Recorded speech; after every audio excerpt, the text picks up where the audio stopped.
Well, haven't the turntables turned? Rupert Murdoch has failed in his bid to change the family trust, to change the trajectory of News Corp and Fox, two big media players in the global journalism industry. It's pretty massive, big deal. Uh, but this might not be over for Rupert Murdoch, and I'm going to explain hopefully in a bit. So subscribers will know that I have already done a long video about Rupert Murdoch and what he's trying to do. But long story short, Rupert Murdoch, following a divorce in the 90s, set up a family trust which ensured that he had a say in he had a stake in the ownership of News Corp and Fox. So he had the majority of votes alongside his four other children, which are Lachlan, his eldest, James, Prudence, and Elizabeth. Now, since then, and since some they all worked in the company and they've all left bar Lachlan. Um, Rupert Murdoch wants to make sure that Lachlan, his son, who's also conservative and it's basically a mini him, basically. He wants him to take over the company and take control of it in the near future after he dies, of course. But his other children, Elizabeth, Prudence, and James, all don't want that to happen, and they want to sort of reign control back of the family empire. So what's happened is that when Rupert Murdoch dies, all his kids have a say on the future of the business, but Rupert Murdoch wants to basically bypass that and make Lachlan the successor. Hence the endless succession comparisons and the memes and all that that you've seen in the media in the last few months, and probably today as well. Everyone's been saying it, and I've said it as well. But what's happened is that Rupert Murdoch, as you can see, the 93-year-old has lost, and this is a pretty big deal. So what I'm going to do is you can stop this video and look at the previous video I've done in this. I will probably put it on screen right now and just tell you to watch that. But that gives the background. But we're going to read through the story together and see what points I've made in this. Right. First thing I want to say though, before I go way to the top lines out of this, one thing I really want to make a note of is the fact that hold on a second. Yes, it's down here. Now, I'm not going to go into the top line of this, which is obviously Rupert Murdoch has lost for now. But the main thing I want to highlight is the fact that the Murdoch kids all started discussing the future of the media business after watching Succession. So it says here it all started in April 2023. Setting off these discussions was the episode of the HBO drama Succession, the commissioner wrote, where the patriarch of the family dies, leaving his family and business in chaos. So basically, what happened here was Elizabeth, who is the inspiration of Shiv, watched her fictional version of herself trying to grab hold of the media empire on Succession and how her fictional brothers floundered over everything and then realised, holy moly, I need to get a grapple on this and we need to sort this out before Daddy Rupert Murdoch dies. Which is fair enough. It's life imitating art. And it also confirms what I knew anyway is that the Murdoch kids do watch Succession. As much as they publicly don't say it, they definitely do. So it's pretty wild that they watch Succession um, and they started these discussions about the media empire. So those discussions of seeing Brian Cox die has made the siblings get their bums into gear and realise that they need to sort out their business that is worth billions of dollars. I mean, News Corp and Fox and all that, they own. Obviously, you've got Fox News, which is quite influential in the conservative press in the US and has worldwide influence, I'd say roughly. But it also owns like News Corp owns like has like the Sun and the Times in the UK. It owns various US titles like the New York Post, Wall Street Journal, and plenty of Australian businesses and newspapers as well, and also a publishing house as well. So I thought I'll go through the whole story and just read it all because there's some really interesting points. So So this whole legal battle all kicked off in Nevada, and it was all held in secret, and it's only been recently been obtained by the New York Times. So let's go through it. So the commissioner concluded in a decision filed on Saturday that the father and son, who is the head of Fox News and News Corp, had acted in bad faith in their efforts to amend the irrevocable trust which divides control of the company equally among his four oldest children. So then there was a 96 page opinion, which unfortunately is not publicly available, but the New York Times has a copy of it. I wish they would just release it because that would be really wild to just sit down and read it all. But he basically said, basically, Daddy and Mini Me, Rupert Murdoch, were just being very cheeky, carefully crafted charade. So basically, the commissioner is saying that they were very cheeky in what they were trying to do, and permanently cement Lachlan Murdoch's executive roles inside the empire, regardless of the impact such control would have over the companies or beneficiaries of the family trust. Interesting. So the Murdoch, so like Rupert Murdoch, basically argued that to keep Fox News and News Corp valuable and successful was to steer it on the same path as it is because it's obviously making a lot of money, it's making billions, and um, making it then suddenly more liberal, more less social, less conservative would cause the businesses to go tits up, basically. So that was interesting. So obviously a lawyer for the Murdochs were unhappy about it, blah blah blah. But in the statement from James, Elizabeth, and Prudence said, "We welcome Commissioner Gorman's decision and hope that we can move beyond this litigation to focus on strengthening and rebuilding relationships among all family members." It's not going to happen, and that's also going to be a very awkward Murdoch family Christmas dinner, if I'm being honest with you. So interesting. So let's keep going. Battle of the Family Trust, not about money. Da da da. It's rather about the future control of the world's most powerful conservative media empire, which includes Fox News, Wall Street Journal, New York Post, and major newspapers. Blah blah blah. We all know that. Um, Rupert Murdoch wants to keep it within the family. Yeah, we all knew that. Hence the family trust. Um, and he wants to keep his family involved. Blah blah blah.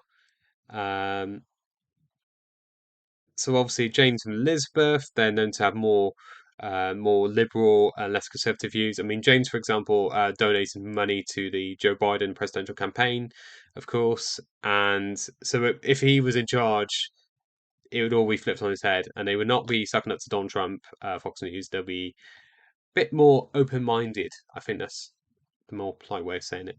Anyway, so let's keep going. So yeah, so what Rupert Murdoch was arguing that maintaining the political belt of his political belt. No, sorry. So what Daddy Murdoch was saying was maintaining the political output of his outlets and stripping the voting power of three of his children is in the financial interests of all his beneficiaries. Um, Interesting. And it's interesting as well. This article also goes into like the phone hacking scandal. So obviously, that was pretty big. So the phone hacking scandal was something that where the News of the World, which was owned by News Corp, was found to have used phone hacking to hack the phones of dead people, war victims, bombing victims, celebrities, politicians, and it was a massive scandal that which led to the closure of the News of the World, of course, and led to obviously James Murdoch and Rupert Murdoch being on fire line in front of MPs. Rupert Murdoch took a cream pie to his face, as we all know, and James fell on a sword, but then got back into the company with B Sky B, stayed in there for a few years, and then was like, you know what? You guys are a bit nuts with your climate denial and your right wing views. I'm leaving. Interesting. Anyway, and Elizabeth was in the company as well. She wanted to rise up to the top, but she got frustrated by what was happening. She's very much the Shiv of the family. And then you had Prudence, who was like not really that bothered about the media empire. Smart move.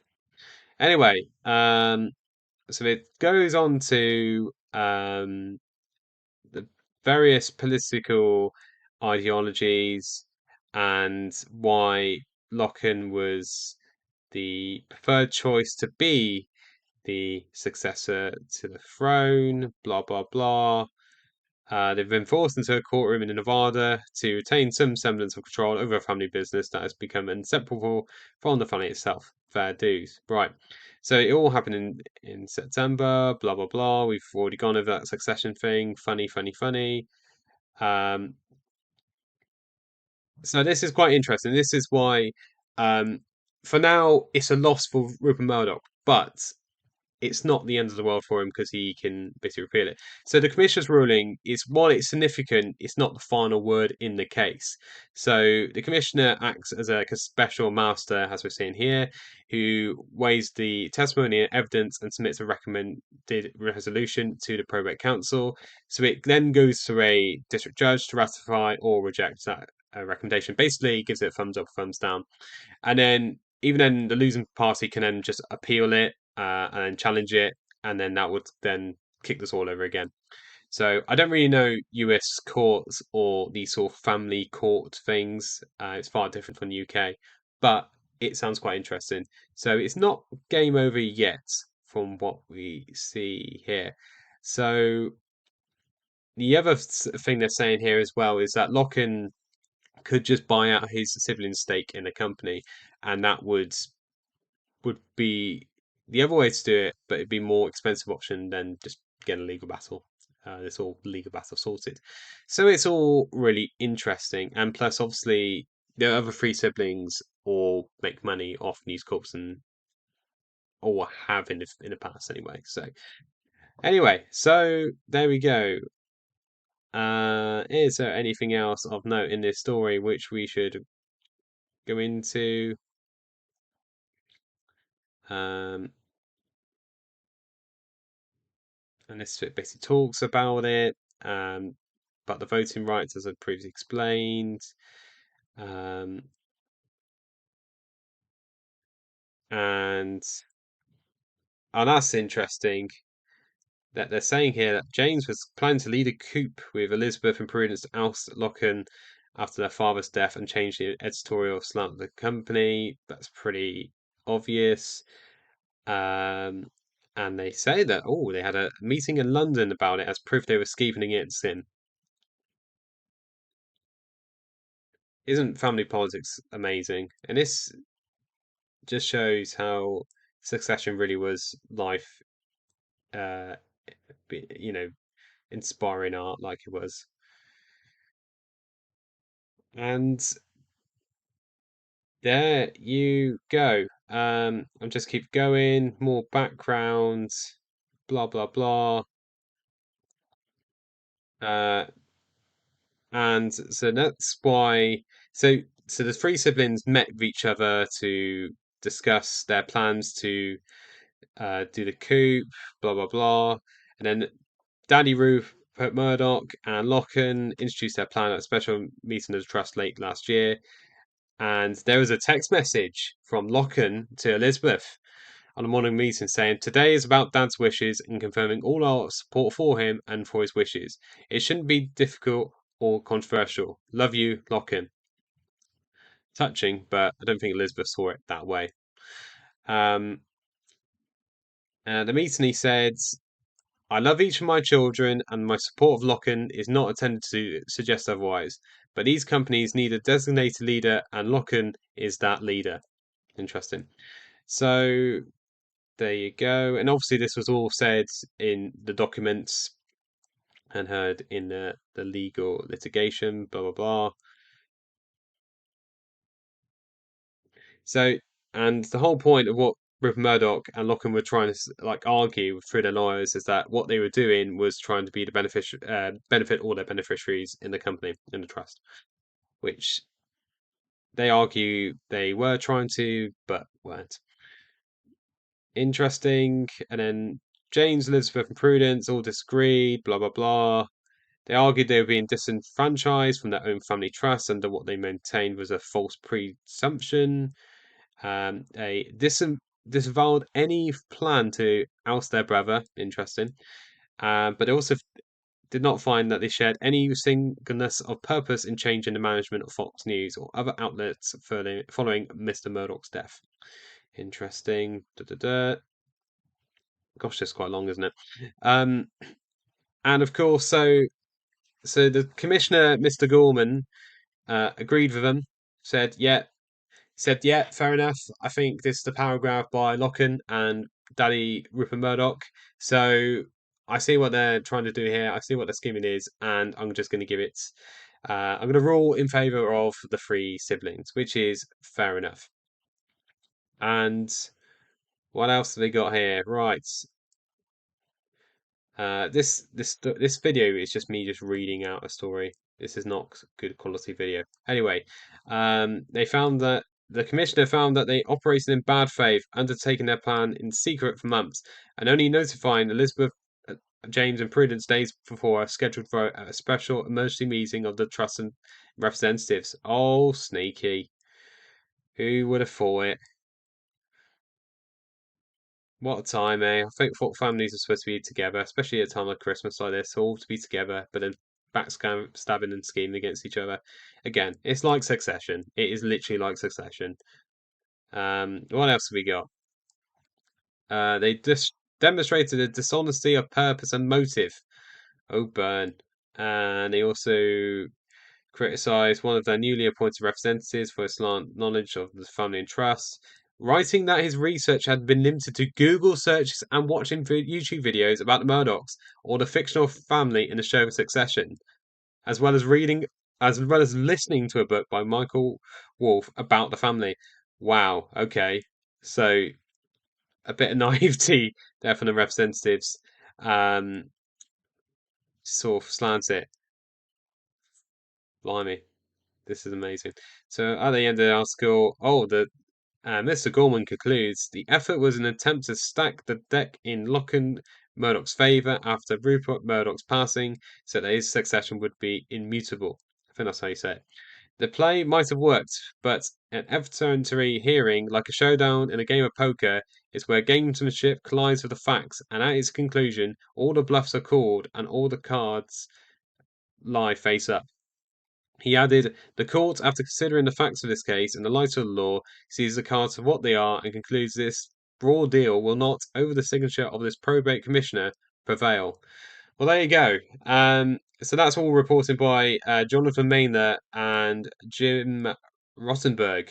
Probably said their names wrong. I probably said multiple things wrong in this video.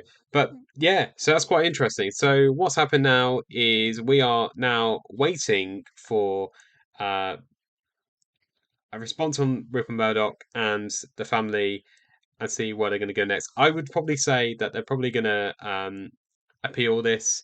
Um, but also be interested to see if the recommendations are by the commissioner are upheld. But I'll be interested to see what you guys think in the comments below. So if you've got any views, drop them in the comments below. I would recommend as well watching the video I previously made about the Murdochs and why this whole thing matters. But yeah, it looks like a big win for Team James, Elizabeth, and Prudence. But Daddy Murdoch and his son Lachlan are now probably get away in their big house scheming away. And Christmas, it's Christmas dinner they're gonna have. It's gonna be really interesting. It's gonna be like scenes from EastEnders Christmas episode special. You know, when the drama comes out, and it's gonna happen. But let me know your thoughts in the comments below. Now, on the screen right now, are going to be two videos on your screen right now. One's the latest video from me, and another video is something else that you might be interested in, based on your likes and dislikes. But yeah, and if you did like this, please drop me a like in the video, drop a comment in the comments below, and subscribe to the YouTube channel. Take care for now.